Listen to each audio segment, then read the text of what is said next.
Well, at nighttime, what we're looking for is just anything that's out of the ordinary. Irving Police Officer Steve Burris is scanning traffic, looking for any sign that a driver might be drunk. We're looking for drifting and weaving within their lane or over the lane dividers, a variation of speeds. Not long after he said that, just look at what was recorded on a police car camera. Right after an officer pulls over the driver, Burris arrives on the scene. You don't think you're too impaired to drive? No.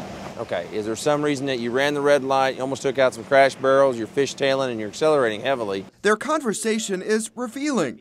Not just what he says, but how he says it. Do you have any type of speech impediment? No. No speech problems whatsoever, because I notice you're kind of slurring your speech. No. Talking kind of thick tongue, so there's no reason you'd be doing that? I mean, I'm from East Texas, so... Well, East Texas doesn't mean you're going to slur your speech, does it? No. Okay. When it comes to excuses, Burris has heard them all. But here's the most common one. How much have you had to drink tonight? I've had like a couple of drinks. For police officers, we hear, well, 3 beers is I'm drunk, 1 beer I'm lying to the police, so 2 is a safe number. Regardless of what suspects say, officers soon have proof. First, from field sobriety tests. The eyes do very specific things based on certain types of drugs that are in your system, and alcohol is a drug.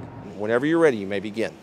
This man has a tough time walking 9 steps with 1 foot in front of the other.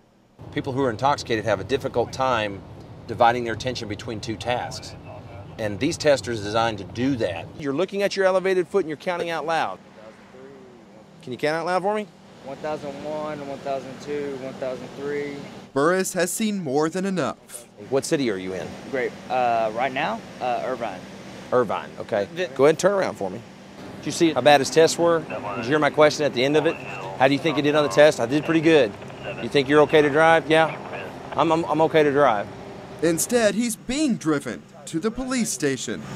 This is a no-refusal weekend, meaning no breath tests, only blood tests are offered to drunk driving suspects. And we bring them up here and go ahead and take blood. Will you consent to a blood test? Sure. Okay. If he had refused, a judge is on site to immediately issue a warrant to get the sample. A nurse then draws the blood. We do ours differently than any other police agency around here. We have a judge and a nurse on hand at our police station so that it allows the officer to get in, process their arrestee, and get back out on the street much faster. It's a forward-thinking, a progressive tool to address this issue. Having an efficient process means officers can get right back to looking for more drunk drivers without having to make multiple stops to first lock up the suspect. Go get the warrant signed at a judge's house or another location, then come back, pick that person up from the jail, drive them to a hospital, get the blood sample, then bring them back, drop them off at the jail, take the blood sample to the lab to drop it off. Here, that long process is streamlined. The blood evidence is also more powerful in court. It's a very good prosecutorial tool to have the blood evidence, and so that's one of the big reasons that we do it. In contrast to these blood tests, breath tests are frequently challenged by defense attorneys. The things that they try to challenge on the intoxilizer are that the person could have ingested something right before they took the test, or they could have had something that, like an alcohol swab to wipe off their lips or something. The blood results are tougher to challenge, leading to a remarkable outcome for Irving Police. We have not lost any in court. Everyone that was that we did a blood draw on, we either got a plea deal or a conviction. This no-refusal operation is scheduled most holiday weekends. When we tend to see an upswing in driving while intoxicated offenses. In addition to the mandatory blood tests, there are also more officers on the streets. On this night, there are 11 DWI patrols across the city. This is on top of what we normally use on a weekend. They are staying plenty busy.